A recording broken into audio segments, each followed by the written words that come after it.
आप देख रहे हैं अल्फा डिफेंस हिंदी में आपका स्वागत है। आज के इस वीडियो में हम लोग बात करेंगे भारतीय सेनाओं के लिए बनाई जाने वाली रॉकेट फोर्स के बारे में।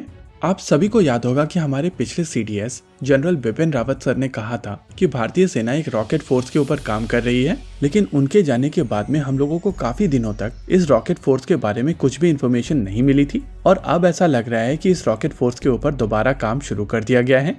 देखिए, ऐसा नहीं है कि ये रॉकेट फोर्स आ जाने के बाद में भारत पहली कंट्री होगी जिसके पास में रॉकेट फोर्स होगी, लेकिन हिस्टोरिकली भारत में बैलिस्टिक मिसाइल्स का कंट्रोल स्ट्रेटेजिक फोर्सेस कमांड के पास में रहा है और मोस्ट लाइकली ये कंट्रोल उन्हीं के पास आने वाले समय में भी रहने वाला है।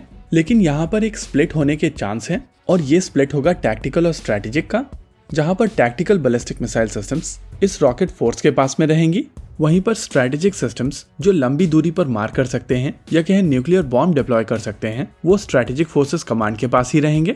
हालांकि मेरा मानना है कि अगर ये एक ही फोर्स के साथ में रहते हैं तो रिएक्शन टाइम कम रहेगा और ये सीमलेसली ऑपरेट कर सकेंगे। भारत द्वारा बनाई जाने वाली इस रॉकेट फोर्स के बारे में डिटेल में बात करने से पहले आइए समझ लेते हैं कि मिसाइल और रॉकेट डिफरेंट कैसे हैं। मिसाइल और रॉकेट के बीच में जो मेजर डिफरेंस है वो है गाइडेंस का। नॉर्मली रॉकेट गाइडेड नहीं होते हैं, वहीं पर मिसाइल सिस्टम्स गाइडेड होती हैं। और जब बात की जाती है multi barrel rocket launcher systems के बारे में, तो शुरुआती MBRLs गाइडेड नहीं हुआ करते थे और ये डम रॉकेट्स हुआ करते थे, जिसके चलते एक टारगेट को न्यूट्रलाइज करने के लिए बहुत सारे रॉकेट्स को मारना पड़ता था। हालांकि इस तरीके के रॉकेट्स की कॉस्ट कम होती थी, लेकिन आज की तारीख में जो गाइडेंस सिस्टम्स अवेलेबल हैं वो लो कॉस्ट गाइडेंस हैं और इसी वजह से कोशिश की जाती है कि जितने भी सिस्टम्स बनाए जाएं वो गाइडेड हों, जिससे ना ही केवल एफिशिएंसी बढ़ती है बल्कि सिस्टम्स का ओवरऑल इम्पैक्ट भी काफी ज्यादा बढ़ जाता है।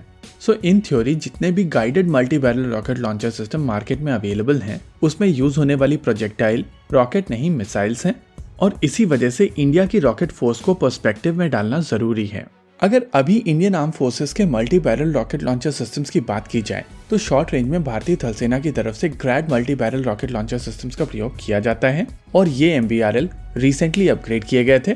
अभी आपकी स्क्रीन के ऊपर अपग्रेडेड ग्रैड दिखाई दे रहे हैं और इनके ऊपर वाली स्पेक्ट्रम जो मीडियम कैटेगरी की स्पेक्ट्रम है उसको एड्रेस करने के लिए देश में निर्मित पिनाका सिस्टम्स का प्रयोग किया जाता है। पिनाका बेसिकली 45 किलोमीटर से लेकर 90 किलोमीटर तक की स्पेक्ट्रम को एड्रेस करने में सक्षम है और इस फैमिली में इस समय 4 अलग अलग तरीके के सिस्टम्स हैं। लेकिन अगर गाइडेड पिनाका को मिला ले तो ये 5 अलग अलग तरीके के सिस्टम्स हो जाते हैं। Pinaka mark 1, mark 1 extended, mark 2 extended और गाइडेड पिनाका। इसी कैटेगरी में भारत ने रशिया से स्मर्च multi barrel rocket launcher systems भी अक्वायर किए हैं, लेकिन इनका नंबर लिमिटेड है। हालांकि जिस चीज को लेकर आमतौर पर भारत में क्वेश्चंस उठते हैं वो है इससे ऊपर की कैटेगरी यानी कि long range multi barrel rocket launcher systems, और इस कैटेगरी में दोनों पाकिस्तान और चाइना के पास में चाइनीज रॉकेट लॉन्चर सिस्टम्स हैं जो लगभग 150 किलोमीटर से लेकर 200 किलोमीटर तक की कैटेगरी को एड्रेस कर सकते हैं।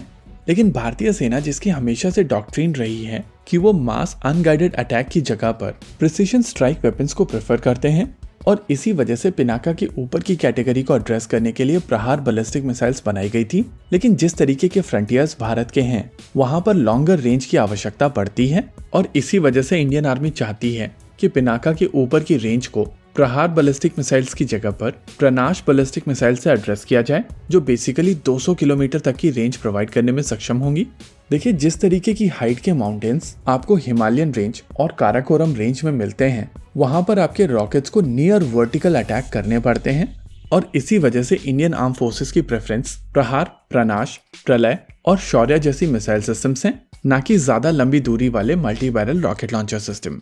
इसके अलावा पिनाका को ही लद्दाख जैसे रिक्वायरमेंट के लिए मॉडिफाई किया गया है और एक नया सिस्टम बनाया जा रहा है जो बेसिकली लॉइटरिंग म्यूनिशंस लॉन्च करने में सक्षम होगा, जो माउंटेनियस टेरेन में ज्यादा इफेक्टिव होंगे। वैसे आप सभी को पता होगा कि सोलार ग्रुप को DRDO की तरफ से पिनाका की टेक्नोलॉजी दी गई थी और अब सोलार ग्रुप 2 ऐसे सिस्टम बनाना चाहता है जो 150 किलोमीटर और 290 किलोमीटर तक की रेंज देने में सक्षम होंगे। इन सिस्टम्स को नाम दिया गया है महेश्वरास्त्र 1 और महेश्वरास्त्र 2। मिनिस्ट्री ऑफ डिफेंस की तरफ से सोलार ग्रुप को इसकी परमिशन दे दी गई है, लेकिन इंडियन आर्मी की तरफ से ये चीज क्लियर कर दी गई है कि उनकी रिक्वायरमेंट ऐसे किसी सिस्टम की नहीं है बल्कि उनकी रिक्वायरमेंट प्रनाश की है, जिसके ऊपर DRDO ऑलरेडी काम कर रहा है। इन सभी इन्फॉर्मेशन को ध्यान में रखते हुए अगर हम लोग इंडिया की रॉकेट फोर्स का एक स्नैपशॉट बनाएं तो वो कुछ ऐसा दिखेगा।